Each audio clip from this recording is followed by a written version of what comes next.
So here we are with Light Watkins. We finally made it, dude. Welcome. We did. We're here after what, like a couple of years? It's been a couple years we've been toying with this idea. Yeah. And we finally nailed it down. I got the Earth Runners, so I'm on that program. Oh, you did? Yeah. Oh, sick, dude. Yeah. That's right. That's right. Yeah. Yeah. So I was thinking about as I was jotting down some notes for stuff for us to talk about. I was like, where did I first meet Light? We met at Neil Strauss's. Yeah, and I was like, oh, dude, it's a funny story for those listening. We met at our mutual friend Neil Strauss, who's an author and a former guest on the show. Yep.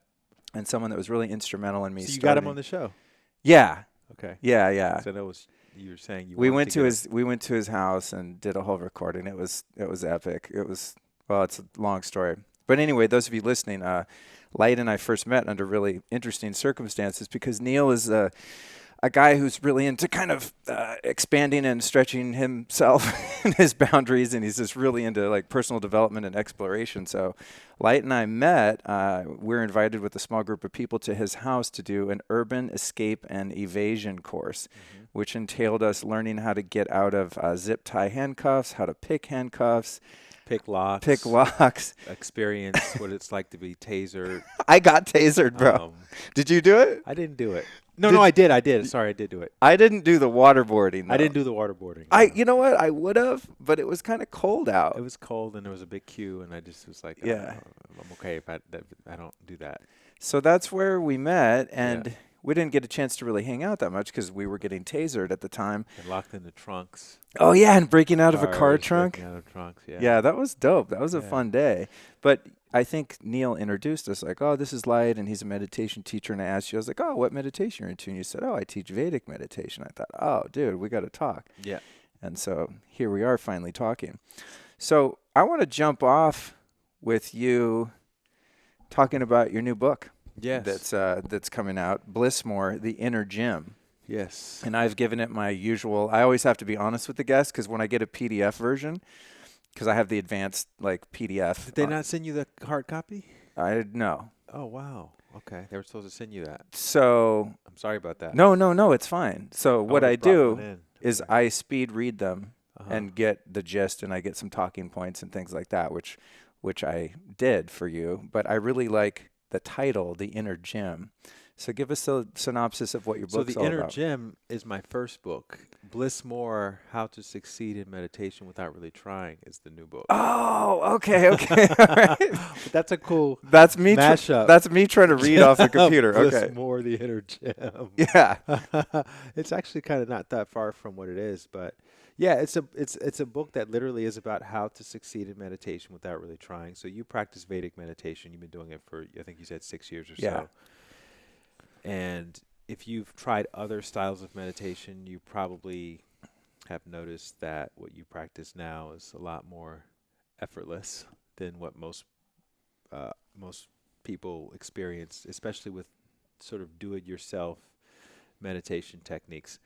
And I wanted to take those principles and those mechanics of effortless meditation, and I wanted to just get that more in the conversation because I think the people with the biggest bullhorns right now in the meditation world are talking about something very different when it comes to meditation. And most of it is about, having a very specific and almost kind of rigid physical and mental approach to the practice, which is, there's a time and place for that, it's fine.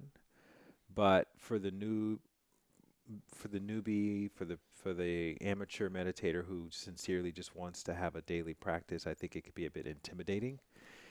And ultimately, it's, in my experience, it's not necessary. If you want to have that experience of, sitting with the legs crossed on the floor for an hour, that's fine, but it's not necessary to achieve the best or the most efficient results for meditation. And so I just wanted to change that conversation away from, hey, you have to look a certain way in order to meditate, into empowering the everyman with the principles that they need to get the most from the practice without exerting all this effort. And the main point, the main sort of principle is just reframing the relationship with the mind. Even people who practice Vedic meditation have this kind of antagonistic relationship with their mind. And you have to keep reminding them as a teacher, the mind is not the enemy, the mind is not the obstacle, the mind is actually your ally, the mind is noble. After hearing that over and over and over, eventually people get it a little bit, and then they become a teacher, and then they really get it. But there's not a lot written about that in the meditation world, and so I wanted to put that in a book form so that idea can hopefully scale a little bit wider than our little Vedic meditation living room circles. Yeah, well, you did a great job of doing that because it's laid out in a really simple way that's accessible. It's not like a really woo-woo, No. far out Eastern mysticism approach where, I mean, there's some spiritual books, dude, I've had for years. And I mean, it's great because I can dig my teeth into them and they take some time and they take on different meaning over the course of time. But I think if you handed some of those to a person that isn't really, really devotional or that hasn't done a lot of study and they just be like, what is this? It's gibberish. Because that's how they were to me at first. Right. And what's cool about your book is I think like someone at a more advanced level could relate to it and be like, oh, cool, that's a cool way to approach it and reframe a couple of the ideas around it. As you said, even someone like me that's been practicing for a while. But also it's super accessible for your average Joe or Jane, you know? Right. So it's a great service that you're doing. And that's why I wanted to make sure to bring it up. Sometimes people have a book coming out or it's just come out and I kind of just skip over because I'm like, that's a given. People can we'll link to it at the end. But I wanted to really like find out what your intention was. And my inspiration was, I heard you mention Ram Dass in your interview with Jeff, my colleague, and he was actually, his book, Be Here Now, and specifically the beginning of it where he's just telling stories of how he met his guru. That book and Tim Ferriss's 4-Hour Workweek were some of the inspirations for. I wanted to basically make this book, Bliss More, the meditation version of the 4-Hour Workweek. So take something that people spend a lot of time and energy trying to do, and just get them to just take the active ingredients or the principles and sort of work them so that they can get the most out of spending all this time. And I'm personally satisfied with the job that I did. I feel like I did the best I can do. And I don't know how much you've written yourself, but as anyone who writes a lot knows, writing is really not about just blabbering on about as much as you know. It's actually about economy and scaling back and taking things out and just leaving in the essence so that people get the point. You just described me like doing 10 edits on every important email I send out. Yeah. Dude, last night I sent someone an email. I basically, here's the gist. Okay, I'm going to this event. I've interviewed a lot of the speakers. It's called the Longevity Now Conference. Great health event coming up. And I've also interviewed a lot of the vendors. So I just had a simple idea. I was like, oh, sick. I should make up some podcasts, little flyers, some postcards, and feature each one of the speakers or the vendors, and then the vendors can hand them out to their customers in their bags or whatever like that. So I pitched it to them, and they're like, what are you talking about? Just explain it. And so I sent like this 4-page opus, like explaining the whole thing in great detail. And after I was done, I'm like, I could have just said like, I just want to give a few flyers to a few people. Like, it's not that big of a deal, you know? Right. So you're right. And even I really struggle with that in writing and just writing I'll be writing the intro for this very show. Yeah. And I sit in that chair right there, and it's every like Sunday night or Monday night right before it comes out. And I'm like, oh God, I dread sitting down to write that. Because it's supposed to be a short little snippet that just goes in the iTunes app and tells you what it's about to, hopefully entice people to listen. And it ends up being like 6 paragraphs. Right. It's really hard. You're right. You got to whittle it down to that short. So when you're writing your blog posts and stuff, you're very prolific in your writing. It seems like most of your content, if you're not a guest on a show or something, is written form, and you've now got a couple books. Yeah. How do you edit yourself as you go? Or do you just like unload the whole thing and then go back and sort of do surgery? I just write whatever I'm thinking. I mean, I do my best to kind of edit as I go along, because the stuff that I send out every day for my daily dose of inspiration is, I try to keep it, I try to respect people's time and try to keep it at a length that someone could digest and read within about a minute or two. And it's been a fun exercise. I mean, again, referring back to Jeff, he was one of my inspirations for doing that. He's been doing his thing for his daily Dude. email for like, and his things are like, he has Oh these my epic God. posts. I forgot to ask him about that, but I still get those. And I'm like, how does he keep this going? I thought he was going Right. to do it for like a year and be like, Yeah, yeah, aha, yeah. okay, I did it. That's And he right. just keeps He just keeps going. going. Well, that's the thing. You start doing it, and I'm experiencing the same thing. It's like you can't envision a time where you would stop doing it because the act of doing it generates the inspiration to do it, you know? Do you batch them where you'll take a No, no, Sunday no, and no, just no, crank no, them out? no, You no. literally write them every Every day? single day. It's a Oh my God, practice. dude, doesn't that stress you out? You know, Just having a podcast every Tuesday. At first it was cute, I was like, "Oh, I have a podcast. I'm a yeah. podcast." And then like after a year I was like, "Oh my God, I literally have to do this every I've got to week now." find some more guests. Yeah, Yeah.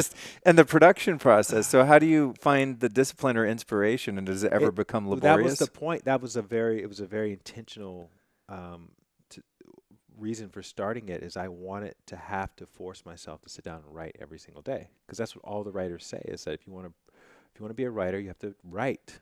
And I know me, and I know left up to my own devices, I would just batch things or wait till the last minute to write things. And what I saw from writing my first book which was a self-published book, was that I would write and then I would take 3 months off and then I would write and then I would take another month off, then I would write a draft and then I would take another 6 months off. It took me 3.5 years to finish that book. Whereas writing around the clock, which is what I did for my second book, was a lot more efficient. And I don't fancy myself as a really great writer, so I knew I needed a lot of practice. And just like if I was going to do an Ironman or something, you need to train every single day leading up to that event. And I wanted my writing to be my training. So and I also wanted it to be for public consumption so that I had to be very mindful of what I was writing. And you couldn't just put anything out there. You have to edit. And so I've learned through the process of sending things out and getting feedback, I've learned how to better edit myself. And I'm talking about substantive edits, not necessarily grammar. I still make grammatical mistakes here and there, but just as far as the concept and what I do now is I've written a year of original content. Now I go back and I kind of cherry pick the greatest hits from the first year and I'll republish them, but I'll go back and re-edit the whole thing. So sometimes those can take as long as writing an original piece. Um, and I can see how much better my editing has gotten over the year when I go back and work on a piece that I wrote a year ago. And I can really spot like, oh, this is fat, that's fat, this is not necessary, cut that, and you can get it down to just its essence. And maybe the same thing will happen next year if I decide to republish another thing that I wrote, a year ago. I can go in and chop it a little bit more. So, and then there's also this kind of back of the mind intention that maybe one day I'll publish these. So it's like I'm just getting to sort of carve the beauty out of the stone, and it takes time, and it's kind of nice because I tend to get a little bit, I need variety in my life.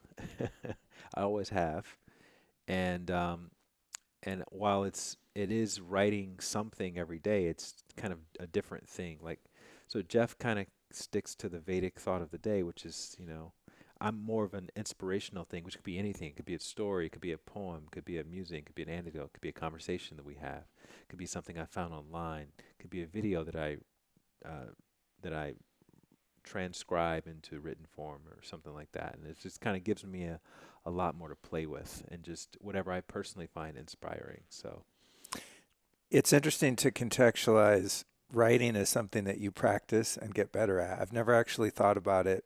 And of course, if you had to classify what writing is, it's artistic expression.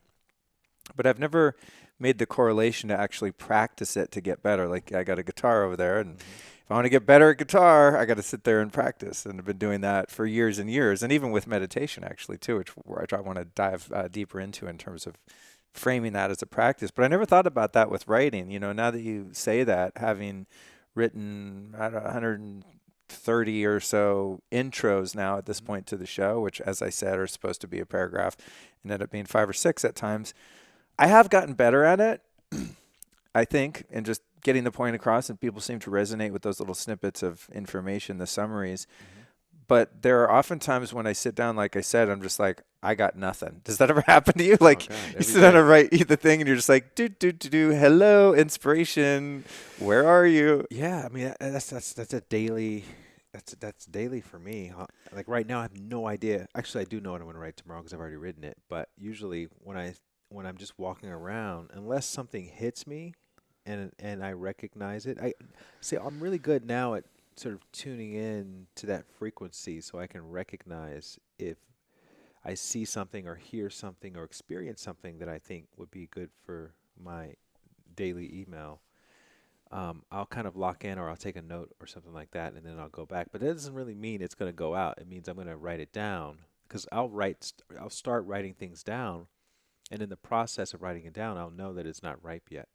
Mm-hmm. And what makes it right really is I'm really good at coming up with the beginning, like premise, but the key is ending on some sort of zinger, something to leave people with. That's true. That's true. I've noticed that. And if you Yeah. don't have a zinger, then it's not complete.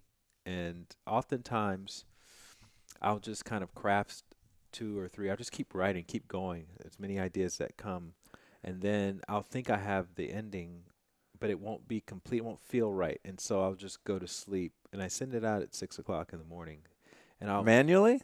no Or no you no. time I it? time Oh, it, okay. I but was I like, time it, damn, dude, you're hardcore. but I will set an alarm for 5:30 and I'll wake up and I'll just read it and sit with it again for about 20 minutes and then Oh I'll my end up God. manually sending it out. And I do Damn, that probably bro. 50% of the time. Holy crap. I just care about it that much that I just want to make sure it's the best that it can be before it goes out. That's amazing. That's like some kung fu master shit right there.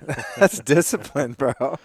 I feel like, I have thousands of people reading these things Right. and at this point and so I take them very seriously and I want each one to be something that can stand on its own. If this is the last thing I ever wrote, then this is going to be something that I would want to go back and read again, or someone else will read again, and it'll be impactful. So How have you worked through, or have you had to work through the inner critic where you're doing something like writing or something creative and that voice of the shadowy ego is back there going, you suck, people are going to hate this, you sound dumb, your vocabulary's weak. I'm just telling you what my what mine does. yeah, Do you have demons and ghosts like that still that tell you that you're not good enough and that what you're doing isn't valid? And if so, how do you cope with that?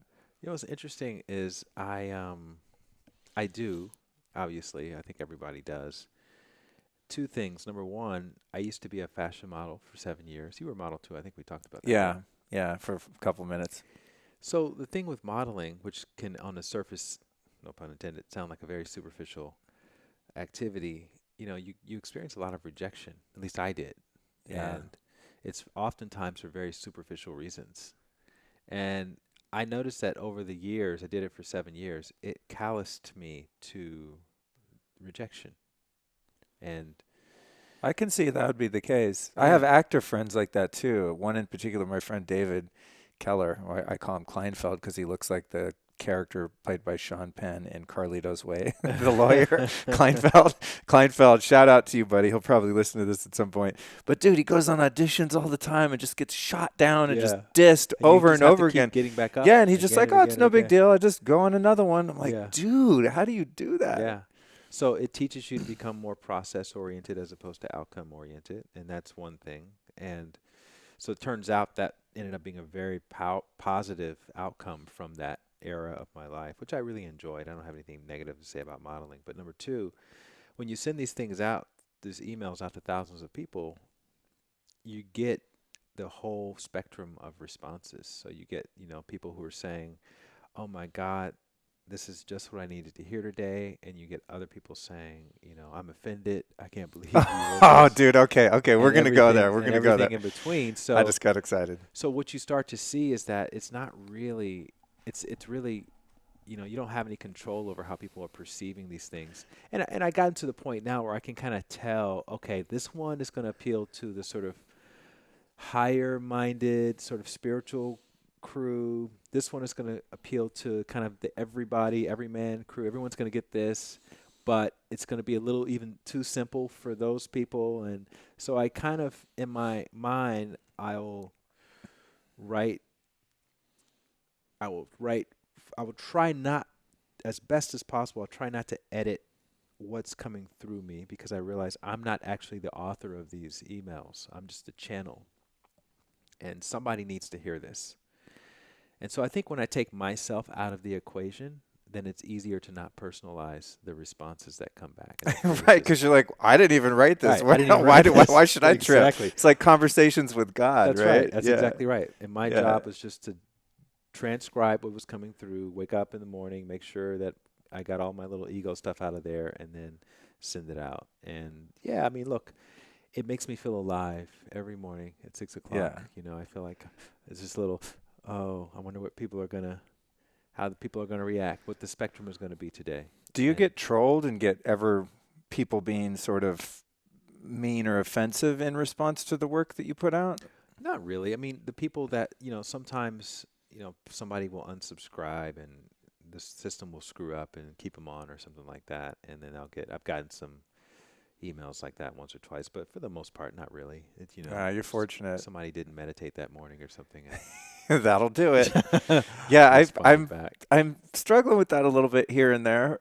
With your podcast? Yeah, like I don't understand that. Why don't people just not look at your podcast? well, in the actual reality, like if I take my warped perception out of it, 99.999999% of the people that take the time to give feedback about the show say, "Don't change a thing. It's perfect. This is amazing. Your help." I mean, dude, you see the direct messages I get, like their health, their relationships. People are really benefiting from listening to people like you. And I acknowledge that, and that's nice. But then there'll be one that's like usually the thing I get, and now I'm getting super self-conscious about it, is that I get the same criticism all the time. Well, I've gotten a couple that like I'm not politically correct and I offend people, and that I don't even pay attention because it's like I know where my heart is. I got a good heart, dude. I would never hurt anyone intentionally, and I talk the way I talk. I have an irreverent way of communicating. So whatever, listen to another podcast. I mean, I consider it if I'm being offensive, but most of the time I'm like, no, you're just like too sensitive. You got to put on your big person pants and like grow up, Yeah. But outside of that, the criticism is always like, you talk too much, let the guest talk. And I'm like, and then I listen back to my shows because I'm always trying to improve. And I think a lot of the time they're right. Not because I'm trying to hog the show. I just get pumped. Like right now, I'm like, I'll get tripped out. Like, should he be talking more? Am I going on too long? Like, I'm going to lose listeners. And it's like, I really can't think that way because then I'll lose the essence of what I'm doing. So I take it with a grain of salt and I do fine tune and I really try not to interrupt my guests. Like right now I'm aware when you speak, I'm like, all right, shut up, Luke, shut up, wait your turn. But the style of my podcast is conversational. Right. And I think that's your style. That's what, and somebody once said, you keep doing you until you is what they want. Right. That's all you can do is you. Well, here's the thing I think people don't realize is like, this is not an interview. I'm getting to know you as a person. Like we're becoming friends. I think sometimes that criticism, they're not in the room with us, so they don't realize. To me, we're not even producing a podcast right now. I really want to learn from you. Yeah, they're comparing you to Ira Glass or whatever the hell level they're listening to. Right. It's the same thing. So it's not like, I ask a question, then you give an answer. To me, that would be so dry and boring. I really am like building rapport and hopefully future relationships where we could collaborate or become friends or do stuff, So part of that building rapport and getting to know someone is you both sort of share your perspective. And that's right. So I'm working on finding a balance where I don't step on the guest. But point being is that criticism has been hard for me because I notice I feel this defensiveness up in me when I see one of those comments. I'm like, oh, really, bitch? Like I get heated and I'm like, oh my God, stop, dude. It's just. I mean, I've gotten a couple of negative comments on like Amazon for my books and stuff. And I spend like 5 minutes just kind of like, they missed the point or whatever. That's usually what the comment is. They missed the point in some way. And, but, I did this thing one time, and this is actually one of my daily doses. I wrote about this. After getting my first few negative comments, I went and I looked up the Amazon page and reviews for all the books that I just love. I went to Ram Dass's Be Here Now. I went to The Alchemist. I went to Eckhart Tolle's Power of Now. so many elaborate one-star reviews. People just took their time. This is trash. This is Right, the right, worst thing ever written in life. And it's like right. point by point by point. It's like it's amazing that people spend time, spend their Dude, precious time writing a one-star review for a book. you know Just what one of my favorite comedic pastimes is, and I'll do this just because I go on Yelp to find something. Like, I go to New York and I want to go to a spa or whatever, and then I love reading the negative reviews on Yelp. Like, Yelp reviews are you know fantastic. what I'm saying? Like, and people really take their time and Right. craft like these very extensive, like in-depth, super, just mean, but so thoughtfully mean reviews. I'm Yeah. kind of like, God, you could have just spent that hour and a half crafting that seething, critique at just finding a new manicure spot or Right. whatever. You know what I mean? Right. But they're actually like pretty funny. I think they're great writers. I'm like, man, if you could channel that into something positive, like you could work in, writing stand up or Well, I think something, I actually think I think the place for that is Yelp because you're basically dealing with service I mean, that's what it's for, operators. right? Yeah, and I Okay, think yeah. service operators, to keep them honest, they should be reviewed. But like a book, that's like a 2 month long investment of your time. Like, just stop reading the book if you're not into it.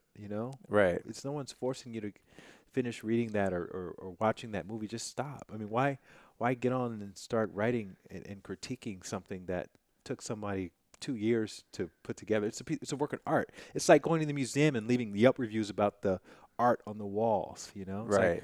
that was this person's experience expressed as this piece of art. So if you don't like it, fine. Just look somewhere. Look at another piece of Right. art. You know. Do you though? I mean, you seem like a thoughtful guy. You said you take a minute. Do you consider the degree of validity in someone's critique of, Yeah, your there's something the stuff you're there. putting out? Absolutely. I think that people who are honest with themselves like criticism, they like feedback that is constructive. I like to put myself in that category as someone who's honest. I'll even ask my friends, is there anything that you see about me that I'm overlooking that you think I can, have the blind spots that you see that are obvious so I can help to try to improve those areas. I'll ask my really close friend. I don't ask like regular, surface friends Yeah. that Don't kind of put an question. Instagram post out. Hey, No, no, is no, no, anything no, no, bugging you no, no, guys? You no, want to no, bitch about? no, no. Do But you my speak? really close friends, I've definitely been known to ask that question before because we all have blind spots, and I wanna know what those are. Whether I do something about it or not is a different issue, but I Yeah. want to at least know what they are. Do you have spiritual advisors or coaches that give you, or a therapist or anything that give you the real deep reality checks on an ongoing basis? It's funny that you ask that because I have my first. I've been to couples therapy before, but I have my first therapy appointment on next week. I've decided to, I've got this insurance and I'm not ever using it for anything. So why not have someone to talk to? Because I think as someone who is seen as a air quotes spiritual leader, it is challenging to find people to confide in about things, and I think it could be helpful to just have people to talk to, people who are paid to listen and to offer, you know, objective advice. I agree. I just actually went on the Blue Shield website and Yeah. looked up all the approved therapists, and I picked the one I really wanted Have you because never been to therapy? I have, dude. I've Okay. done a lot of work. Oh my Right. God, I was in therapy when I was 14 years old. Yeah, Okay. I've been really screwed up. I've required a lot of help, but it's not. I haven't found one in LA that I've gone to on a consistent basis. It's sort of been in crisis remediation. You know what I mean?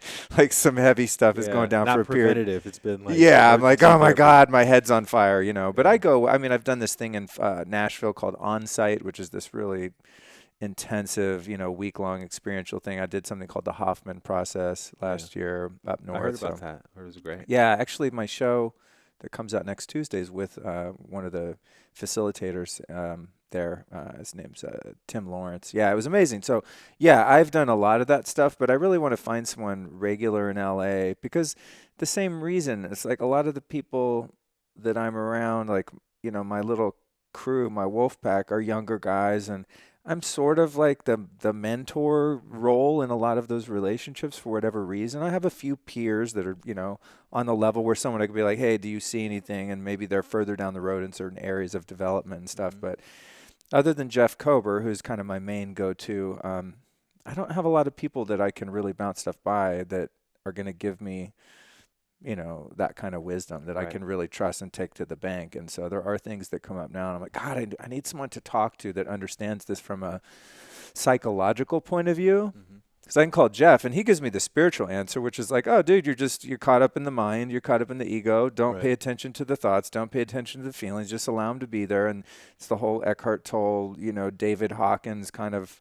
Pain body. Yeah, all that stuff, the non-duality, like I get it, but sometimes it's beyond that. There's also psychological issues and trauma to work out too, and past patterns and things that are somewhat outside of the realm of just mindfulness and Mm-hmm. meditate it away. I mean, I've had to really dig in and work on some serious issues, Mm-hmm. childhood stuff. So I think it's immensely valuable. So you're looking. I'll be curious to see. You got to let me know if you find a good one. I have someone. Oh, you did? I'll let you Okay, know how it cool. goes. Do you have Blue Shield? I have is Anthem Blue Cross Blue Oh, Shield. okay. Yeah, Okay. yeah. Interesting. Yeah, But maybe. this is no endorsement for them. Yeah, no. I'm just saying if they're in the I'm same about to drop network. them. Yeah. I Oh, have some okay. crazy thing, man, where I have like a $8,000 deductible and Right. they barely cover anything. So I'm in the market for new Right. insurance. Right. Okay. Noted. Yeah. So let's talk about so much to talk about. Um, let's jump back into the meditation. Mm-hmm. Because I always think it's funny when I announce stuff on Instagram, like, here's what we're going to be talking about. I know I'm like lying because I actually never know what we're going to talk about, even though I have my notes because I just follow the breadcrumbs of spontaneity. But I do want to talk about meditation because that's a question that I get a lot from people. I have a form on my site. Hey, what do you want to hear more of? And meditation and mindfulness and the spiritual piece is something people are really interested in. Mm-hmm. So how did you first get into the practice of sitting down and meditating? I started doing yoga in the 90s in New York. I started at Equinox Gym, and I was working out. I had no interest in it. I didn't know anything about it. I'm from Alabama, so I didn't have like roots in Eastern philosophy. I was in the church. Yeah, not a lot of ashrams in No. Alabama. And I just noticed that these really attractive women were going into this room with these mats and they're barefoot. And I was like, one night Yeah. I'm doing shoulder presses or something, and my curiosity got the best of me, and I ended up in that yoga class. And that was my first experience in yoga. And it was really bad because I wasn't flexible, and the teacher gave me a lot of attention because I was the only guy in the class. But I went back, and then I went back 3 or 4 more times, and I started really enjoying the practice for what it was. And this is back when being a yoga teacher was something that was really unique. And a lot of these yoga teachers, especially in the gym scene, were from like serious traditions. And we used to, there was no music played in the yoga classes, and there was chanting and all of this kind of thing. So, You ever been over to Tantras? I have Done yeah, yoga yeah, there? yeah, I've done tantra. Like Steve Ross's Yeah, class, man, they yeah. play like Jay-Z and Jay-Z stuff, and like all that, yeah. cranking Yeah. music, and yeah, it's a good flow, but the Well, music it's was a gotten little. to the point now where you tell someone you're a yoga teacher, they go, "So what playlist do you?" Yeah, it's trippy. It's trippy. Anyway, go on. So yeah, I started joining some of my teachers for these kind of off hours meditation experiences, and it was very sort of classical, sitting down in front of the altar, on the floor, legs crossed, and Were you going to like Jiva Mukti or one of those no, old no, school no, no, spots? no. I was just doing the Equinox yoga, and then I was doing these kind of solo meditation Oh, things, okay. like with the be 3 people sitting around in the living room meditating. Ah, okay. And then I started going to the Riverside Church on the Upper West Side and meditating at this little circle every Tuesday night. And that was my first, it was my entree into the practice, and it was very nebulous in terms of, is there anything happening? I didn't know what meditation was. I didn't know what was supposed to happen. I tell you, I'm going to get very open right now and transparent, but the first time I ever had sex, I was 18 or something like that. I didn't know what was supposed to happen at the end. I didn't know that there was. I don't know. I was like, how does You this? didn't grow up on porn? No, I didn't. This is. Wow. I You're grew up from in this. I Alabama. grew up You in went the to church and stuff. 70s and 80s. Exactly. Yeah. Yeah, there was no pornography around, so I didn't Yeah. know. I didn't know. I never had that talk where someone said how sex was supposed to finish. Isn't that crazy how our parents like had no clue how to educate us on that? Yeah, and so the first like couple years, literally, I would have sex like a handful of times. I didn't know what was supposed to happen, and then finally one time it happened, and I go, "Oh, this is what sex is about," or at least as a teenager, this is what sex is about.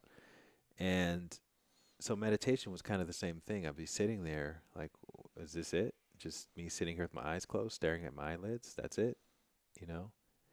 And it wasn't until about 3 years later I met my meditation teacher, who's Jeff and I have the same teacher, Tom, and that's where I had my first orgasm meditation version of the orgasm. I went into that deep, blissful nirvana samadhi place, and I was like, "This is it. This is what meditation is supposed to be about."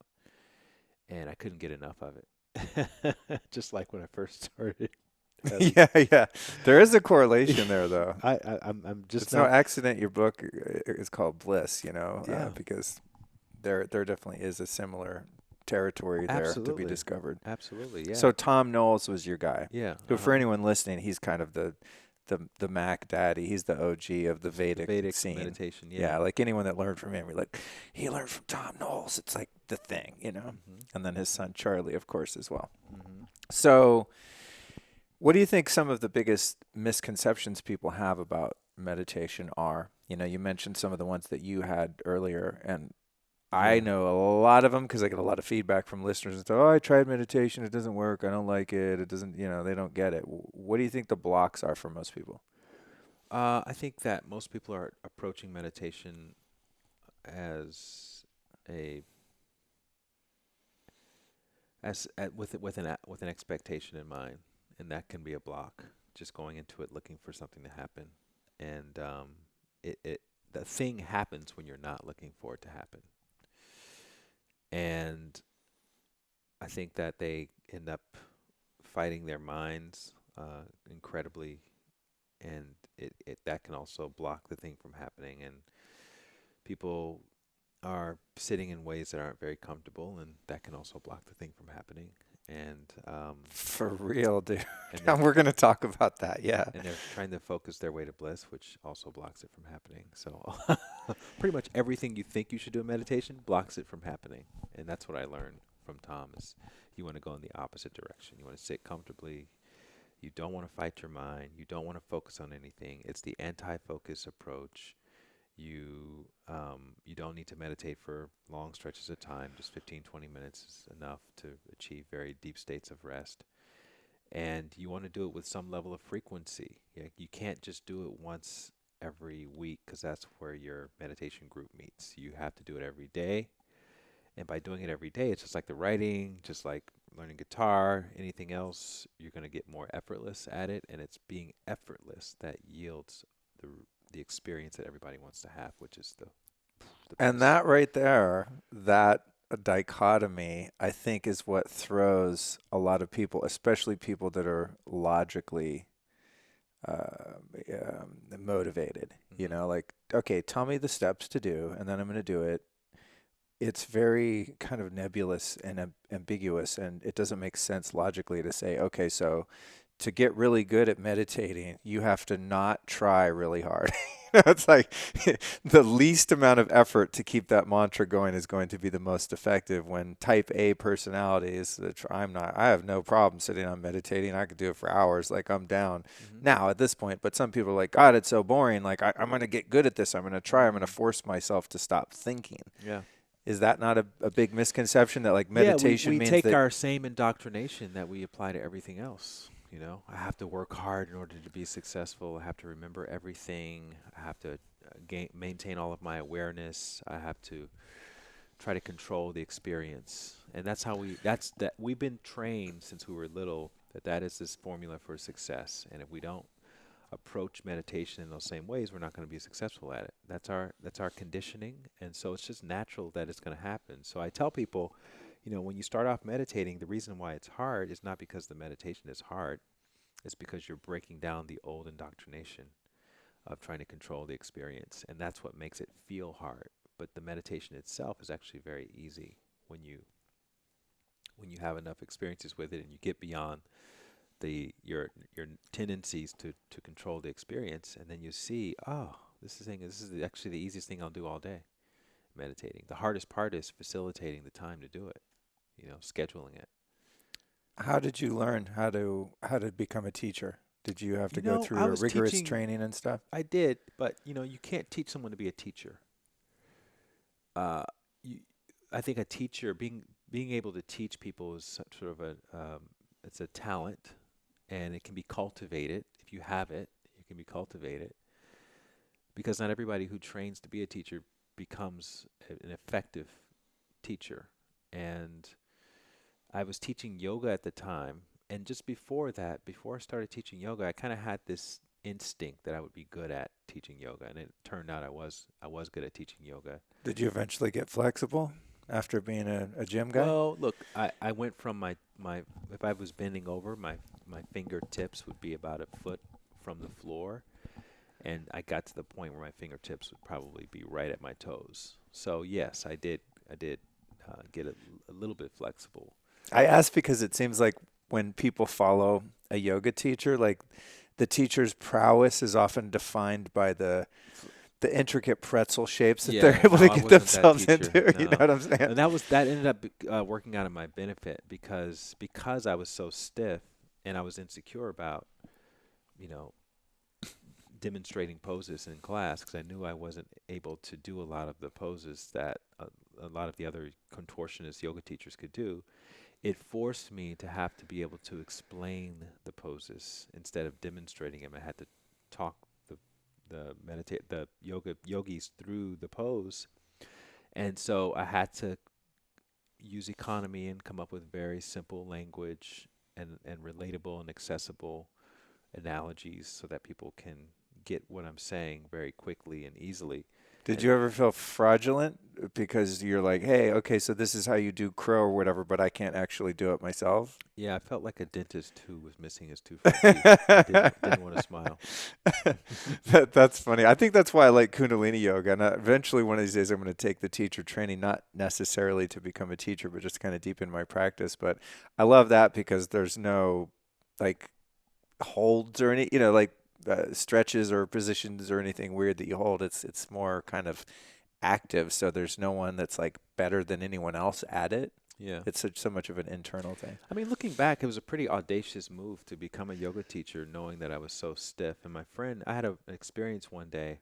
I'd been kind of holding on to this secret for years. And my buddy, who was one of my yoga mentors, we were out for a hike one day. And he's one of the guys that I could talk to about almost anything. And I remember asking him a few times, help me with my blind spots. So we were out on a hike one day at Runyon Canyon. And he says to me out of the blue, he says, so how does it feel being one of the most popular yoga teachers in LA who can't touch their toes? That's great. And I felt myself kind of tense up a little bit, and I was looking for some sort of spiritual response, but nothing was really coming. And then finally he said, you don't have to beat Michael Jordan in order to coach him to a championship. And then everything just kind of relaxed, and I liked that perspective a lot, and I adopted that perspective for myself. And after that, I didn't really care anymore. So, yeah, that is a good exercise. yeah, I think that the goal of losing that perfectionism, and even being well, it was all in concerned. my head anyway. A lot of people didn't even care. Yeah, I that's eventually totally. posted something about it, and then a lot of my old yoga students responded with a lot of encouragement and said, "Oh, we didn't even notice anything." It's all in my head usually, and that's how those things, typically play out. Is we think everybody is noticing these little flaws that we supposedly have, and meanwhile, Totally. everybody's so self-absorbed in their own stuff that they're not even noticing anything. And with yoga, especially, a lot of people would think yoga students were the most adaptable people on the planet, but actually, in my experience, it's the opposite. Yoga practitioners are very rigid, and just like anybody else, they like to know what they're getting. They have expectations in mind. if you go off the rails of those expectations, they get very disinterested very quickly. And so as long as you're giving the people what they want, then, you know, they're cool. They don't care how if you can touch your toes or not. What were the logistics of you getting indoctrinated into becoming a Vedic meditation teacher? Did you have to go to India and do all this crazy stuff? I went to India. When I met my teacher, I knew within about 10 seconds that I wanted to become a teacher. So it was an inner Was calling. that strong, huh? Yeah, it was the strongest thing. And so I knew that it was going to happen. I didn't know how it was going to happen, but I just had the feeling because I'd had that feeling before with other things in my life. And something just kind of inspired me to just spend as much time as I could around him. And I finally got how, you know, you have the guru figure and you have people wanting to be around them and serve without necessarily getting anything tangible back in terms of money or anything like that. You just are wanting to spend time because you understand that you're getting to witness Monet in his studio painting. You're getting to witness this master who's really a master of life and of light, and you know, just being around that person and seeing them in these kind of day-to-day interactions is giving you so much. And so for those first 3 or 4 years after I learned with him, I was like a shadow. Whenever he didn't live in Los Angeles, he doesn't live in Los Angeles, but whenever he came to town, which would be every, I don't know, 6 months or so, or 3 months. Does he live out in Flagstaff or something? He's in Arizona, yeah. Yeah. I would be right there and helping him teach other people. And if I ever got the opportunity to go to a lunch or, you know, tea or anything like that, it would just be the best day ever. And then eventually he proposed to take myself and some of his other proteges. There were other people who were also hanging around, and we were all friendly. And Jeff Kober was one of them. Take us over to India to start the training of becoming a teacher. And back in those days, we would start in India for a couple of weeks, and then we'd go to Flagstaff, right down the street from his homestead, and we were staying at the Residence Inn in Flagstaff for 3 months, and he'd come over every day and sit down and talk with us for a few hours, and then we have our own little solo program that we would do. So we'd build up to meditating for 13, 14 hours a day. Oh, word? Yeah, and we'd share meals. There were 12 of us. What? Then he'd come over again and answer questions, and so that went on every day for. So this is 3 pretty months. intensive. Yeah. Like when I first touched on it, you were like, "Yeah, it was no big deal." I'm like, "That's hardcore." It's not like you know the Navy SEALs buds or right, that. Right. We're not But holding up logs, but it's I all consuming. There are, and I haven't looked that deep into it, but you have like den meditation and stuff at Wanderlust and Unplugged. Yeah, it's not like a weekend. Yeah, like there's like Weekend Warrior, like, oh, No. I took this course on Saturday and Sunday. Now I'm a meditation No, teacher. all You know, full on. yeah, All in. because when I started doing the podcast and stuff, I realized that I love doing public speaking and doing events, and I do a lot of talks about health or spirituality and all sorts of different stuff.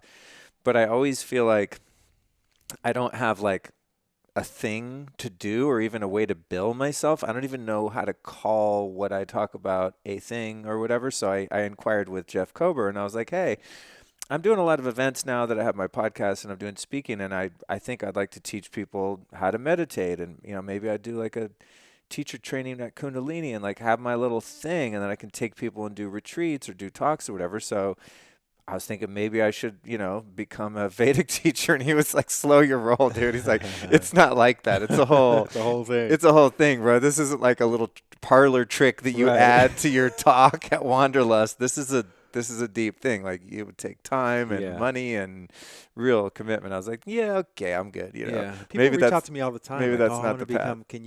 I want to become a meditation teacher.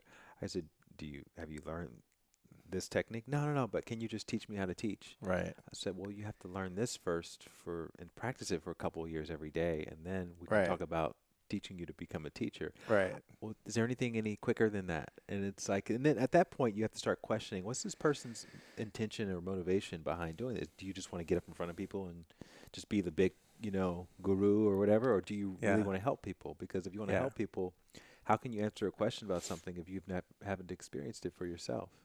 You know? I think that's the thing is like I've derived so much benefit out of this practice because I've Hmm. been practicing meditation for going on 21 years. I just turned 21 years sober a few Yeah. days ago, and that's when I started meditating because it was Right. life or death. I wasn't meditating to be cool. I was meditating to not do heroin. That's You know right. what I'm saying? It was like I didn't have a choice. I had to learn how to meditate. And I went through years and years of all these different practices, and they all took me to a certain point. But once I found this, I was like, yeah, I'm good. Yeah. Like this is the holy grail of practices, at least for now, Yeah. the past few years. So to me, it's like, God, I want to be able to share what I found with people Hmm. until I realize that it's its own path, kind of. So if I'm not going to do that as sort of a soul vocation and that's my thing, then Hmm. it wasn't, the path for me. And I just have to turn people on to little crumbs here and there that might be Yeah. useful. So I just send people to Jeff, or I'll send people to you or Emily Fletcher, or different people that teach the meditation that I do. I have a client that lives in upstate New York, and I was like, dude, go see Emily Fletcher. Like, learn to meditate for real. Yeah. It's trippy. Every single friend, I think there's 4 of my closest friends, they see me doing my thing, with Jeff and learning the Vedic path, and that I've benefited. And I know I've changed a lot as a result. And I want to talk about some of the changes that are possible from your perspective. But they all I never pushed it on anyone. It was really a thing of attraction, not promotion. They're just like, what's that thing you're doing? And they ask me, I say, go to Jeff's intro talk. And now 4 of them do it. And it's dope, dude, because we all hang out It's like, hey, and have you meditated yeah, yet? we're like, yo. I mean, actually, my friend James texted me before you came. He's like, hey, I'm on a lunch break. Can I come over and meditate with you? And I was like, oh, I got to record, bro. And I had just done mine a couple hours prior. But that's how we all roll. We'll pull the car over. We go to the movies. We're a little early. Hey, we got 20 minutes. Let's medi. Love It's it. like, Love it. Yeah, that was my it's experience like dope. 16 years ago. And it's like, you couldn't really be my friend if you weren't meditating at that point. That became a filter for me. If you didn't take Right. it seriously, then we'd just be surface friends. But Right. if you want to be really close friends, you had to go through the meditation training. And it was, What are some changes that you've seen in yourself, deep, profound changes that you could identify for us that are a direct result to your practice? yeah, that's a good question. And people ask me that a lot. And what's interesting is I've never had addictions, or I never felt like a stressed out person. I wasn't coming to meditation to solve anything or to, get through anything specific.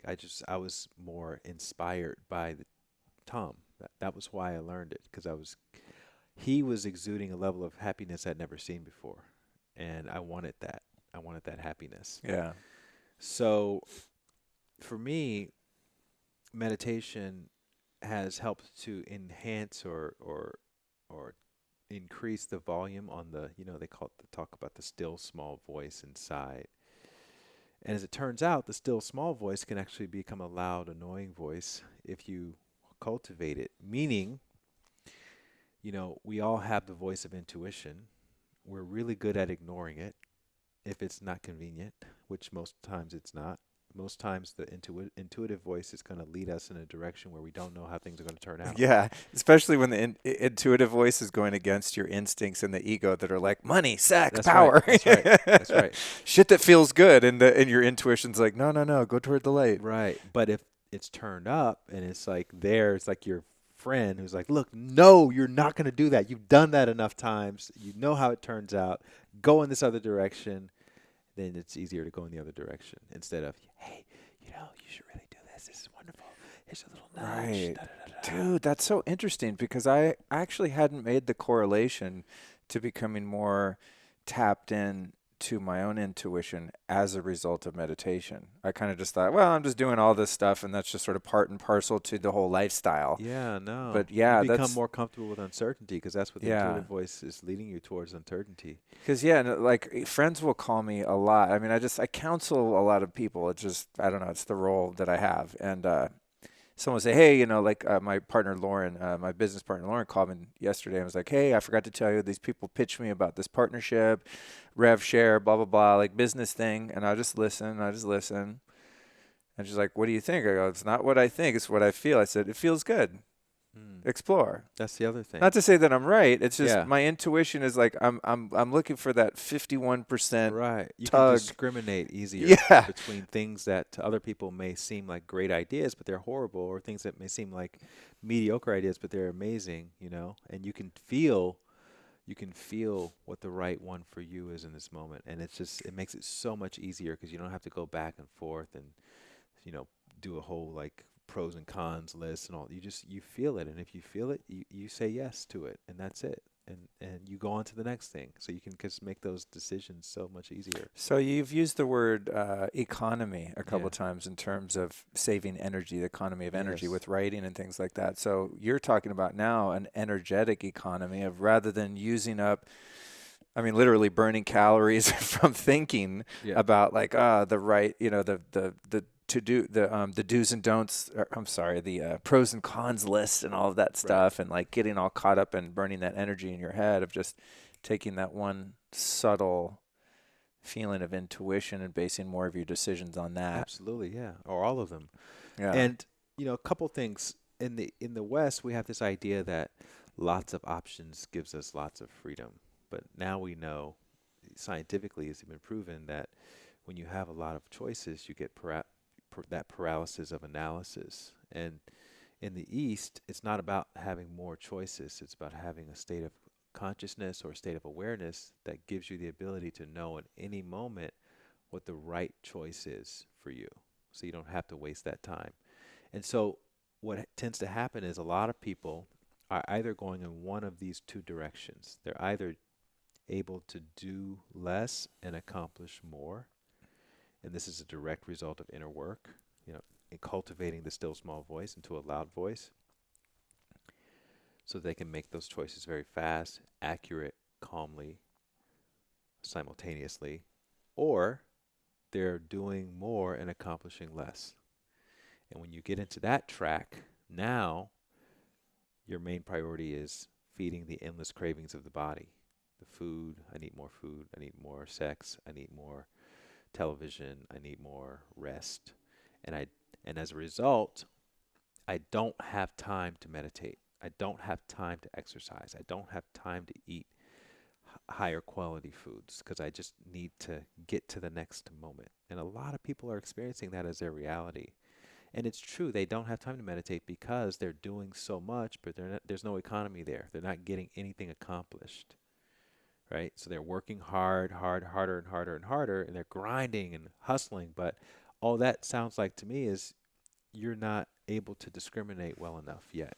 You're not able to prioritize well enough yet. And if you were, you'll be able to, as the metaphor, kill two birds, three birds, four birds with one stone. You're able to do less, accomplish more, and then you all of a sudden get time refunded back to you. So I tell people, and that's another misconception, I don't have time to meditate. What happens when you meditate is time gets refunded back to you because it allows you, from an awareness point of view, to rise above your problems, the labyrinth of your day-to-day problems, and see the connections, see the cause and effect, and be able to make choices that will have a more positive outcome, many steps from today that you wouldn't otherwise make based on a short-term choice to satisfy some craving of your body today. That's interesting. Yeah. Yeah. Back to that economy thing. So when you're able to access that intuition and spend less of that energy, then that frees you up to actually find the time to meditate. That's right. Yeah. So it's like a self-perpetuating. You make better choices for yourself. That's interesting, dude, because when I learned, I had a discipline for a long time where I do some version of meditation and reading and contemplation and prayer, my little morning amalgam that I'd patched together. But when I learned the Vedic technique, what was strange about it for me is I just instantly fell into the discipline. It was no problem. Mm-hmm. Like it wasn't even the afternoon one for the first couple of years. It was like, 5 o'clock, 6 o'clock was like non-negotiable, rarely missed a day.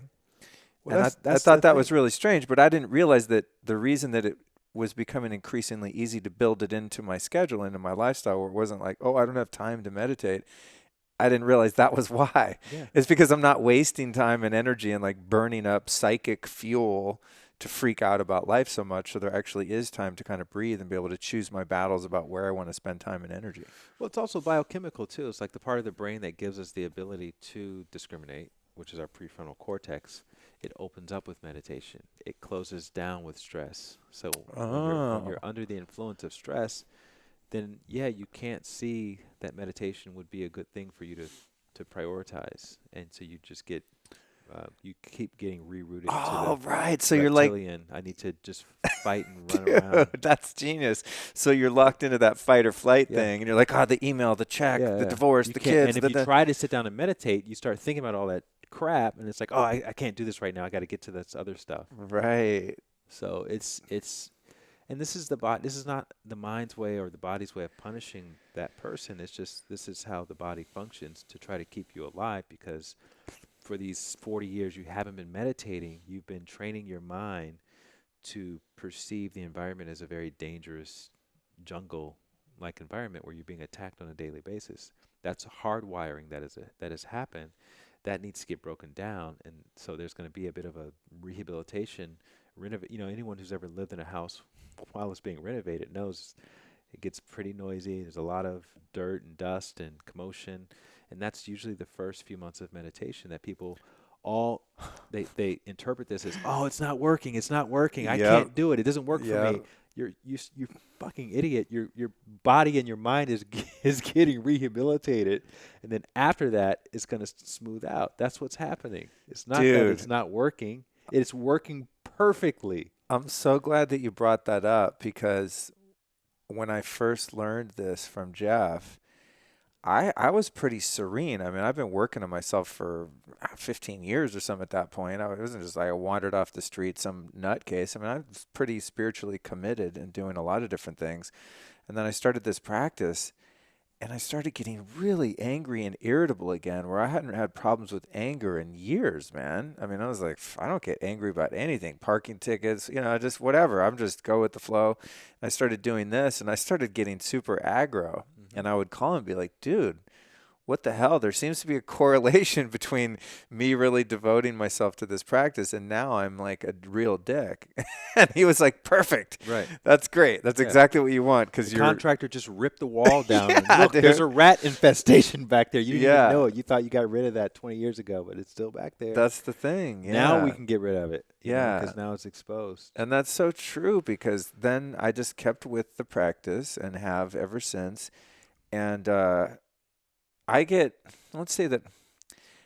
annoyed by stupid shit. Like this morning I was calling Blue Shield to like redo my billing thing. I couldn't log in the website. I couldn't, the password reset. It wasn't work. All that like technical drama. Like I'll get pretty irritated at that. But I don't have like resentment toward people, or there's no one that I haven't forgiven. I mean, I don't get the big anger. It's like little petty stuff is just irritating to me. But I'm so grateful to be largely free of like the real anger and the rage that I suffered from in my whole life. And that's got to be from being steadfast in my commitment to get through the first rocky stages of the meditation practice and just allow that stuff to kind of dissipate. Can you talk about the stress release aspect of meditation? Yeah. So, I mean, just kind of extrapolating the rehabilitation. So what happens is when the body is releasing stress. So a lot of people say, I have a monkey mind. And that's a misnomer. Your mind is not monkey at all. It could be active, but if you look at the mind sort of like a speaker, right? What that mind is projecting, what the speaker is projecting, is what's coming out of the channel, whatever channel is tuned into. And so the stress release is a particular channel where the body is releasing old accumulated stress, and meditation is sort of the release valve or the outlet for it. So when you are releasing stress, it can cause your mind to feel extraordinarily active during the meditation, maybe even outside of the meditation. And so it's really a monkey body syndrome. It's not a monkey mind. Interesting. The body is being purified, it's being rehabilitated, and it's coming out through the filter of consciousness that you experience when it went in. You felt it as a mental and a physical phenomenon when you experience the stress initially. And when it's leaving, the same thing. You may have a physical phenomenon. You may have some active thoughts or maybe some very emotional or sensational experiences in meditation. But to think it's originating in the mind or it's centered in the mind is kind of like thinking that the sound coming out of the speaker is actually happening inside of the speaker. And you pick up the speaker and get all upset with the speaker, bad speaker, you're an enemy of sound speaker, and throw the speaker against the wall. And actually the sound is coming from a completely different source. The speaker is just projecting what's leaving or what's being transmitted through that contraption known as the radio or the stereo or whatever. So the mind is like that. The mind is just the outlet for whatever is leaving the body. That's a cool way to frame that. It sounds like you're not of the spiritual perspective that we should demonize the mind Not at all. and the ego. No. I think where a lot of us get lost in that, like, No. oh God, I'm having lustful thoughts, or I'm jealous, or No. these animal, human, instinctual drives come up, and then we condemn ourselves as sinners or that we're not spiritual. When it's actually like I think you said, the ego's doing what it's supposed to do. The mind is actually taking care of us. Yeah, the mind is part of the whole thing. It's like saying your left arm is the enemy, because it has a little. It feels sore after doing biceps. Like, it's ridiculous. After doing pull-ups or something, your biceps feel sore. It's not. There's nothing wrong with your arm. It's just a function of you training it differently than maybe you've trained it before in the past. And so when the mind and all that is doing its thing, if you have an imbalanced mind, that's a function of an imbalanced body. So form adapts to function, right? And if the function has been running around fighting things and being afraid of things and being sad, then it's going to cause your mind to habituate in certain ways, which may make you feel as though things are a little bit off balance. And if your body is not rested properly, it's not fed properly, it's not loved properly, then it's going to show up somewhere in the mind. And there's nothing wrong with the mind, though. The mind has all the potential and all the capability to reshape itself in a different way. If you break the symmetry, if you change the pattern. And so for most people who don't meditate, the pattern is just this kind of surface level awareness where 90% of the thoughts and emotions and feelings that you have today are from yesterday. 90% of those thoughts are from the day before yesterday, so there's not really much newness happening. So the brain is continuing to hardwire itself to continue to react and respond and process information in the same way on a daily basis, which gives rise to that kind of Groundhog's Day feeling. And if most of your Groundhog's Day thoughts tend to lean towards negativity or fighting and fleeing, that's what people describe as monkey mind or busy mind. But the truth is that, technically speaking, we all have the same number of thoughts. Everybody who's human has 60 to 90,000 thoughts, one new thought every third of a second. But nobody's complaining about having too many happy thoughts, right? No one's complaining about having too many creative thoughts. No one's complaining about having too many blissful thoughts. So if my mind is as busy as your mind is, but I'm not complaining, then does that technically mean that there's something wrong with the anatomy of your brain versus the anatomy of my brain? Or is it something else? Is it something based on perception? Is it something based on a state of awareness or state of consciousness or inability to rest or sleep and all of that? And so when you measure cortisol levels in the average person's bloodstream, you see somebody's cortisol levels are a lot higher than say mine are, right? It's not surprising to know that person's probably not sleeping well at night, because cortisol by nature stimulates you. Why? Because you've told your body that you're running away from danger so many times that one day the body, which is very efficient, tells itself, well, it's way easier it's way more economical to stay in this fight or flight reaction permanently than it is to go out of it and come back and go out and come back and go out and come back. So then you have the body habituating towards responding stressfully, which means stimulating itself with good reason, because it's on the hunt for danger. It's always looking for danger. So then late at night, when you get home, your brain is tired from having to keep you safe, and you lie down. The body's like, hold on one second. Why do you think this is safe? We could get attacked at any moment. And so you end up staying up, tossing and turning, and worrying about everything that's going to happen the next day, which probably is not going to happen, but it's all these potential outcomes, which is also a function of stress chemistry in the body. And it just starts snowballing from there. And then that's what leads to other things like high blood pressure and other kinds of adult onset illnesses and diseases. But, anyone who's listening to this podcast, if you type in on Google symptoms of fight or flight reaction, go to any of those websites, you'll see lists of, hundreds of these symptoms. Anything that you suffer from, anything that anyone else suffers from as far as symptoms of illnesses and diseases, they're all on that list. And there's an undeniable connection between stress accumulation in the body and disease and illness. And so that's why they're calling stress the silent killer, is because most people don't make that connection. We treat the Band-Aid, we do the whack-a-mole thing, Oh, I'm, having a cough, or I'm having this other thing happen. Let me go take this pill, which has all these crazy side effects. Nobody's really getting into the root cause of it. And that's one of the things that meditation does really well, provided that you don't treat it like emergency medicine. You have to treat it as preventative medicine. You start doing it now, ideally when you're healthy and feeling good and happy, and that way you kind of you pad yourself against all the craziness that it will eventually happen to all of us in life.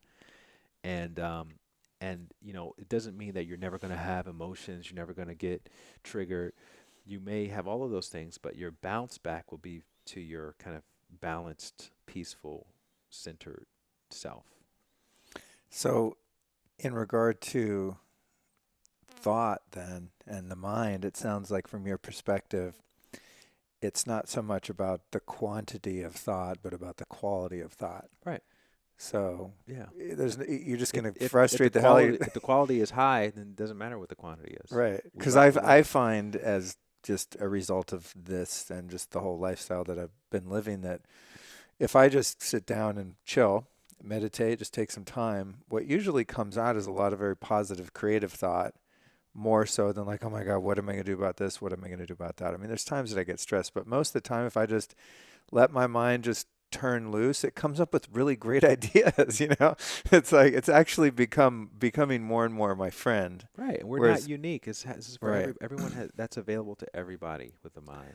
So in getting that separation from those sort of animal drives of the ego and the negative thoughts of the mind, I think a lot of people's basic understanding of meditation is that it creates this gap of separation where you get to spend more of your time in a witness perspective, where you're not so closely identified with your thoughts and feelings, but rather kind of watching the phenomena from across the room, in a sense. Would you say that that's been your experience?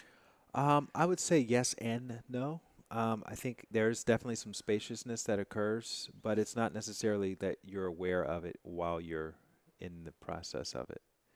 It's something you may reflect back on, and it appears, anytime something kind of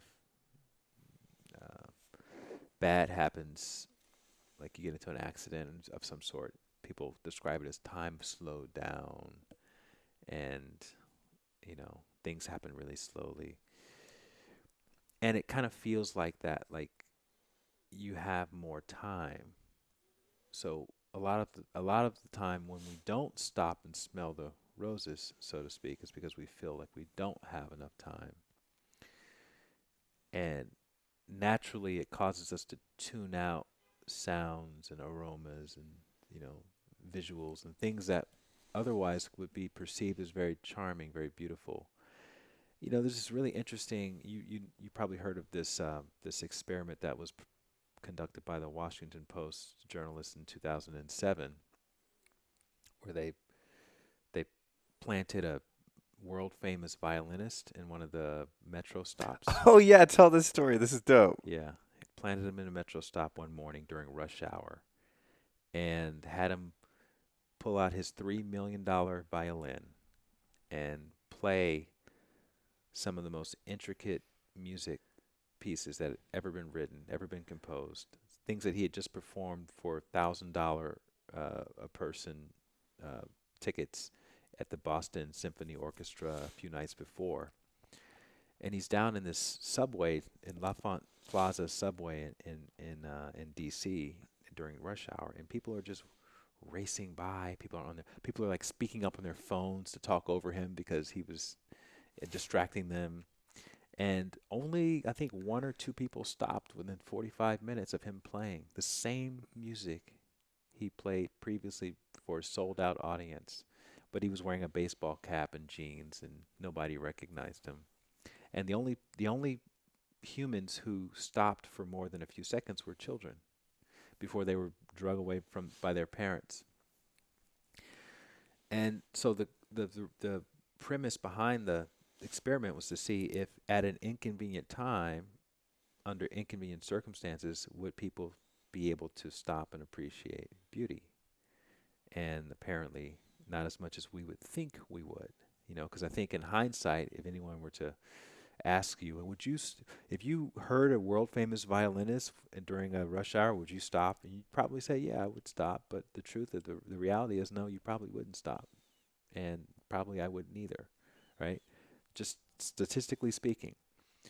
So what I find in meditation is that it gives you a greater chance of just appreciating more of that kind of beauty, the unsuspecting beauty, because it opens up your senses and it allows you to hear subtle things that other people don't necessarily hear, or see things.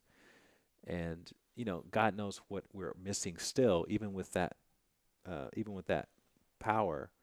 But compared to just walking around in tunnel vision like most people do, it definitely opens up the horizon a lot more, and you can experience things a lot more.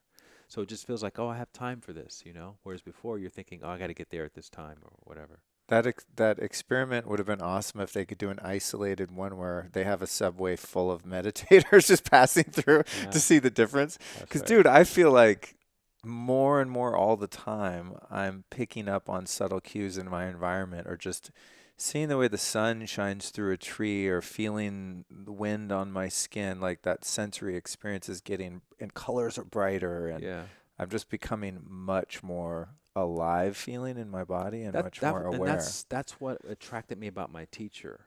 When I said he was the happiest person, it wasn't because he was sitting there with a smile plastered on his face. He just had this sense of presence, like there wasn't a care in the world, but he was still very much engaged in the world. And I think that if you try to manufacture it, it's actually very unattractive. You become one of those kind of woo-woo people who are always like stopping and I'm just in the bliss right now. We're going to stop and just observe everything, and it feels very artificial. Whereas if it's natural and if it's embodied, it actually is very attractive. That's interesting. And because you're just kind of, you have this nice childlike innocence, but you almost don't even have to say anything about it. Right. You can just kind of have your experience and then keep things moving. And it's like everywhere you go, that's where you are. You could be in the post office and just be completely fascinated by everything that's happening around you, or you can be in traffic and just be interested in looking at people's cars and like, wow, that's really interesting that she chose to wear that. And then that leads you to this other thought about how people spend 40 minutes with everything they have on. They put time and energy trying it on, probably trying on a few other things before that to try to figure out the right thing, and maybe it was on sale, and maybe that was an inspiration. So you can kind of get into it, but it's not like you're sitting there going, oh, I have all this space right now in between my thoughts, and how wonderful is that? Kind of masturbatory I'm way. sitting here cracking up, dude, inside and now externally, because I had the craziest experience yesterday. And it totally relates to what we're talking about in meditation. I had a dentist appointment way out in the valley, dude, like deep space, like far out there. It takes about an hour and 20 minutes to get there or something. And of course, I'm like running late like I always am in the morning. And I have a thing in my car where when you're at like down to 50 miles to go on the gas thing, it beeps. But then it never tells you again. So if you don't like get gas at that 50 miles, it just silently runs out. Mm-hmm. And I'm on the 101 freeway at like 11 a.m. right at the 405, and I'm on the phone with my buddy. We're having a great chat, and all of a sudden, poof, my car just stops in the fast lane, and it's just like, we're done. Try to turn it back on, not happening. I get over like maybe 2 lanes, so now I'm in the center lane, and I'm just like, interesting. Your car stopped in the center lane during rush hour on Oh the yeah, on the 101 on freeway, the just 101. You're that guy.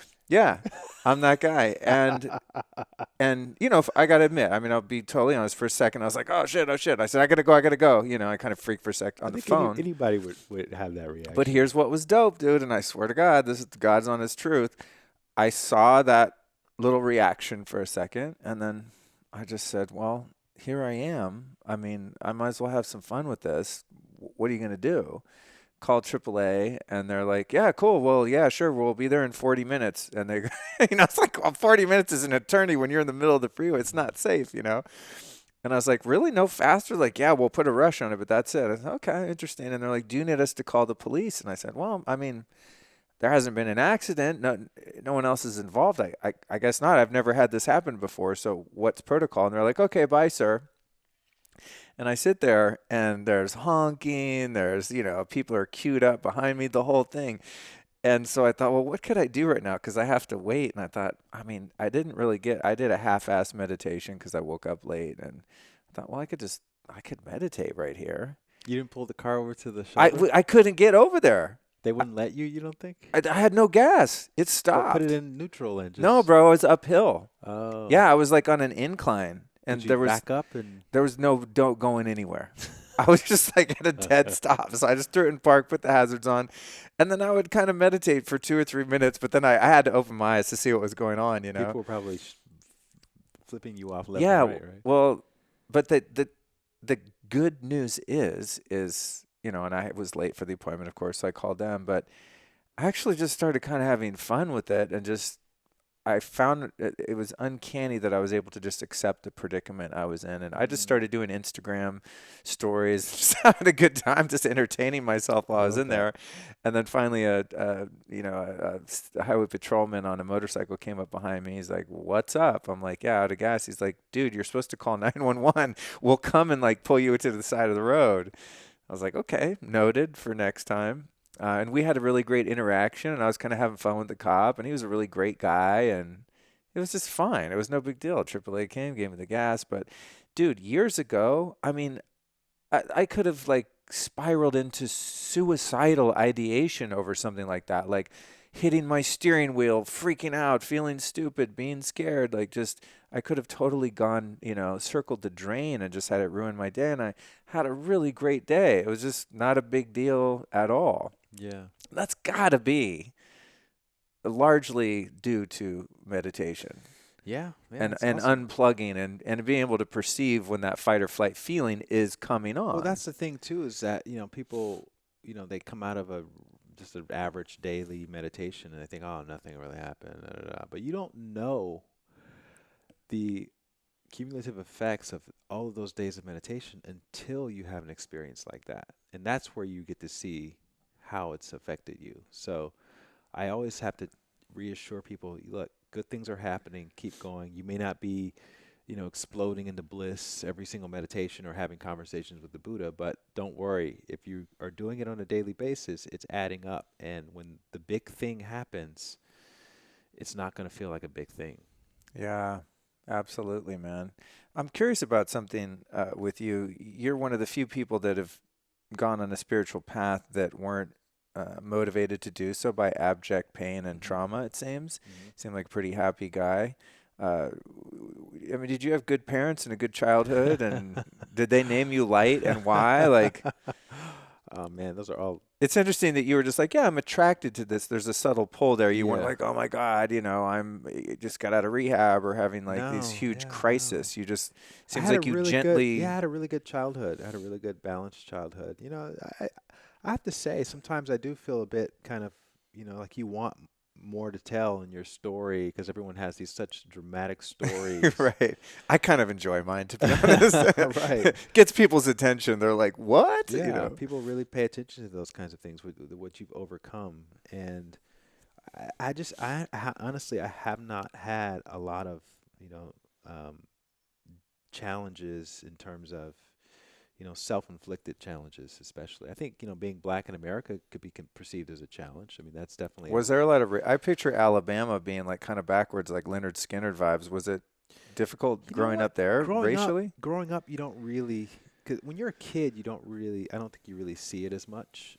It's more institutionalized. Going back as an adult, you definitely see it a lot more, and but What kind of shit happens? Like people grab their purse when you walk by? I mean, is it like that overt and hardcore, or are people just kind no, of rude? no, because here's the deal. In places like Alabama, it's very segregated. So Okay. you're not going to be in a lot of places where there's a lot of integration happening. There's Still, like huh? white communities, black communities. Well, this is LA too, I think what happens in places like LA or New York, where you have people from all over coming here and you don't know a lot of people, and bad things have happened to good people. I think people are a lot more guarded in places like this, believe it or not. Like I've been racially profiled more here than I've ever been in the South, which Wow. is interesting. Wow. Yeah. In fact, I was going the other day. I was going to do a book interview in Marina Del Rey, and I have a Vespa, and my friend lived. She lives in this kind of apartment complex thing, and there's no parking over there. So she said, just park behind my car. I'm in space number whatever it was. So there were like 3 parking garages, and I'm looking for her space number. And I'm go to one garage, and I kept getting the wrong garage, and she kept saying it was the end, but I didn't know where the end was. So anyway, I was there for like 5 minutes going in and out of these parking garages on my Vespa. Had my little Will's leather, bag, and was dressed kind of like I'm dressed right now, which is, I'm wearing just some dark color uh, pants, and I think I had this sweater on, and then this sheriff's truck is driving down and says, "Excuse me," he pulls me over. "Can I ask you some questions?" And I said, "Sure." Are you I wasn't serious? sure if I would, like Right. ran a Right. stop sign or something like that. Right. He said, "So what are you doing here?" And he starts giving me, asking me 20 questions about what I'm doing there, who I'm going to see, and he says somebody called him and said some guy on a Vespa was going around about to break into someone's car to steal stuff, and that was the Wow. call. Wow. So, Those guys need like, I mean, just, social etiquette lessons, but like you're wearing like a nice cardigan, you're dressed well, you have a very clean white t-shirt. You don't look like a right, gangbanger. but And by the way, what criminal rides a Vespa, dude? Like I'm like that guy needs like that's just what I'm social saying. classes, Some person living in that complex looked at me Right. for 2 seconds, Right. driving around, and, Oh, and, man. and in their mind, dark colored person Right. driving around looking, it looked like, I guess to them, I was looking into people's cars, but I was looking at the numbers written on the parking spaces. Right. Right. Um, Looked like I was going to be stealing something. So Right. they called the cops. The cop was just coming out there to answer the call. The Right. cop didn't see me and then come over and pull me That's over. funny because anytime I've tried to call the cops, they take like 3 hours to get there, and the shit's over by the Right. time they And get that's the there. other thing. I had only been there for like 7 minutes at that point. So Right. apparently, as soon as I got there, somebody Right. saw me and called the cops right away. That's funny. So And maybe if you call 911, you just got to be like, and it's a black man, That's sir. right. And That's they're right. going to be like right there. Yeah. So I mean, things like Oh, that. I mean, it's like man. you're just doing your thing, and then you have to, you have to deal with that kind of stuff, which Right. is just like it's just. I spent 10 minutes going back and forth with him, and I'm of sound mind and body. I wasn't going Yeah. to do anything stupid, but if I had Yeah. like a child support payment that I had been, not making or something, I may have been silly enough to try to escape from the cop, or that's how Right. those things happen. Totally. Something really bad happens from an innocent interaction that shouldn't have happened in the first place. That interaction should have never happened in the first place. So, I mean, you could consider that to be a challenge or an adversity, because that doesn't Yeah. end. That just keeps going. I'm 44 years old. That's still happening to me. Right. Right. I'm a meditation teacher. That's Right. still happening to That's me. what I would have told the cop. Be like, sir, I'm like, you, do I look like yeah, I'm stealing you something? might not understand this, but I'm like I'm like a peace teacher. I help people learn how to not do crimes and be dicks. That's interesting, man. So yeah, well, for whatever reason, you ended up here, and you're Yeah. bringing the light. I wanted to ask you one thing as we wrap up here, just because this has been a little bit of a sticking point, and I find it so strange when I've told my friends about, oh, you should learn Vedic meditation or TM or something like that, where there's a fee involved, Hmm. which can be kind of substantial. I think when I did my training, it was sort of an honor system, and you paid the teacher a week's pay, whatever Hmm. that was, Hmm. which I don't even know if I knew how much I made. I just kind of guessed and tried to not cheat.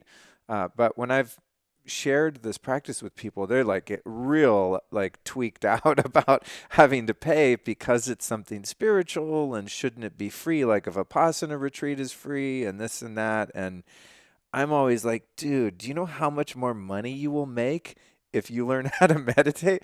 I think a lot of my success financially, professionally, and in every way is due to that. And I'm like, dude, I would have paid a zillion times more than I paid monetarily. So, do you, as a teacher, when you get to the point where you're like, and now here's how much you have to pay, do people, push back on that? And when you learned, was there a barrier to entry because there was a fee involved? When I learned, it was the same deal, sliding scale, week salary, and I looked at that as that was the part that sold me. That I got to, on the honor system, go inside of myself and in good faith come up with that amount. And at the time, I wasn't really making a lot of money at all. I was a new yoga teacher. I was probably making 200, 300 bucks a week. I probably had $900 in my bank account. And I said to myself, you know what? This is an opportunity for me to project to the universe or whatever what I want to make right now. And so I said, I'm going to give him $400. And so I went and I withdrew half my net worth from That's the awesome. ATM machine, Right. and I dropped it in the bucket, and that was how I started. And as a teacher, obviously, the thing that people I think associate with what we do, they don't appreciate all the training that went into it, right? And the expertise and the professionalism that comes with it. But B, Right. they You didn't just take like a weekend right. course and, oh, yeah, now I'm a meditation teacher. Right. So when they compare it to things like, Headspace or some app, they're like, oh, well, this is only $10 a month or whatever, and. But it's you're basically you're not paying for a technique. You're paying for having access to this person who's very much an expert in in teaching you and supporting you in that technique.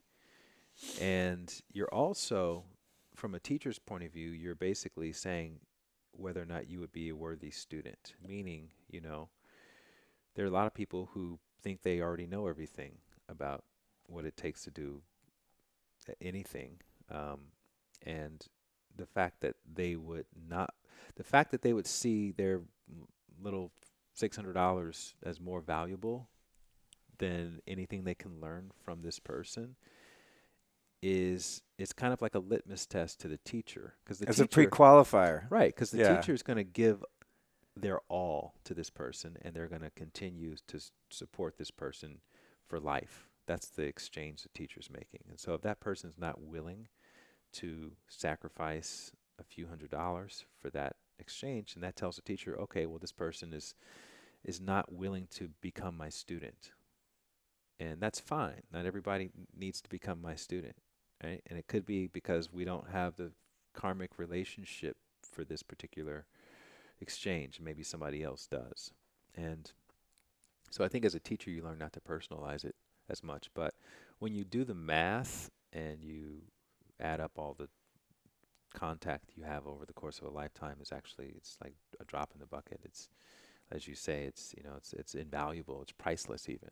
And but I think people have to arrive at that conclusion on their own, and that's one of the beauties of these sort of spiritual practices. Is it's not as easy as people kind of think. Sometimes it can be some of the more challenging practices because you are confronting your ego, you're confronting scarcity, you're confronting how you spend your time, and a lot of that is very emotional. A lot of that is it's it's almost a religion, how people spend their time and how they spend their energy and who they associate with, and a lot of those things are going to be challenged when you start a practice like this. And if you're not ready for that, then then you need to do more research in what life is like when you're accumulating lots of stress and very little rest. Right. And once you arrive at the In conclusion, recovery, we say that means you got to hit a bottom. right, You gotta got hit to, the oh, bottom. I think I have a drinking problem, but I'm not ready to change. I go drink Yeah, more. go That's drink what I always more. tell people. I go, Exactly. man, get off beer, get on vodka, man. Get Yeah. it over with. Yeah, So get that's to the true. bottom so you can be humble and you can go. Yeah. Because that's how all good student-teacher relationships start is one person is the clear teacher and the other person is the clear student, and the clear student takes instruction, applies it, and benefits. Dude, and also just having skin in the game. When I paid for That's my right. practice, I wasn't going to leave after that weekend training or whatever and be like, That's right. I'm not doing that. I was like, hell no, I want to get my money's worth. That's right. It really encouraged me to actually, I used to set an alarm on my phone to remind me of my 2 meditations, That's and then right. it became habituated. So, yeah, so I agree, and I think it's just one of those things of what motivates someone. But that is one of the barriers that I come across with people are like, what? You got to pay? What? I'm like, dude. So you live in LA and you teach people. I'm always curious about this, and I've never asked Jeff this, but so when I learned, I think I figured out I made around $1,000 a week or something like that, and so I paid $1,000 if I remember right. But you probably teach a celebrity here and there, a big Hollywood producer. They might make $100,000 a week. Yeah. Like, have you ever had someone just pay you an exorbitant amount of money because No, they're like, "Hey, 'cause here's what I did. I put a bottom on mine, so the Okay. least amount is $500 if you're unemployed or you're a student. And so Okay. because I have a bottom, I thought it was fair to have a cap. Oh, So I interesting. have a cap at $1,500. Oh, really? Because I wouldn't have a cap myself. I'd be like, you just produced what movie? You got what hit single, and you have Yeah. the publishing? All right, cool. I mean, yeah. a lot of those guys want private sessions and stuff, so those Right. are those are going to be more expensive. I But see. I want to try to keep it accessible for as Yeah. many people as possible I respect without that. sacrificing the quality of the support and the instruction. So I respect that. That's the thinking behind that. Last thing I'm going to ask you is, do you pray? And if so, how?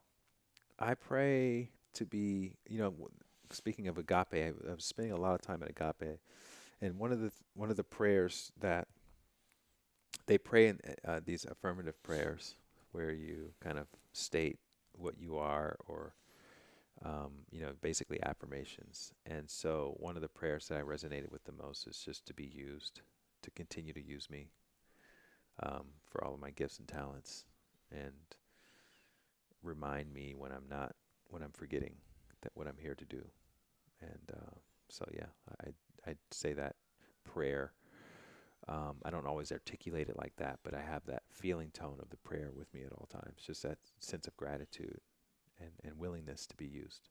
Awesome. Thank you for sharing that. In closing, you've taught me a lot in this conversation. You've taught our listeners tons of great information and practices that they can incorporate into their lives. You've mentioned a couple of books that you like and teachers and things like that.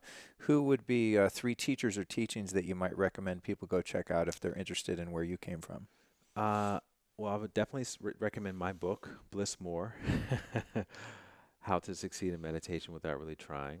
I wrote that book for people who were like me, my first few years of meditation, just feeling like I was hitting my head against the wall, but really interested in the practice, just not quite sure what to make of all the conflicting information. So I'd recommend my book.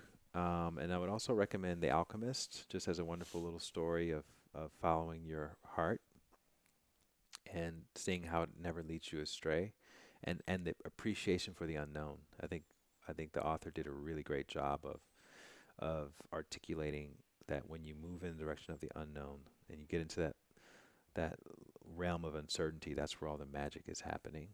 And then another book that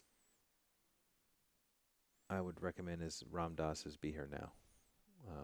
Just because he's a great storyteller, super funny, and I think it gives you a good context for how India still is very much today. Yeah, awesome. I love Ram Dass's podcast too. Yeah, I'm going to listen to that. I heard It's dope. Yeah, they play. Raghu Marcus is the host, and he's his buddy from way back, and they were in India at the same time. But he's a really great archivist, and he brings out all of these old talks over the ages of Ram Dass's career and stuff like that. Just brilliant stuff. Really great stories, and very useful information in an accessible way. Amazing. So yeah, thanks for the shout out for the book too. Absolutely. All right, so where can people find you on social media, websites, and all that jazz? At Light Watkins, lightwatkins.com. Easy enough. And they can Easy sign up peasy. for your daily newsletter there At too. lightwatkins.com. I saw you have a nice, attractive looking pop up when you Yeah. get to that page. Cool, man. Well, thank you so much for making the time to come by today. Absolutely. Thanks for having me on. I'm really grateful to be able to talk to you and also to be able to speak to your audience. Me too, dude.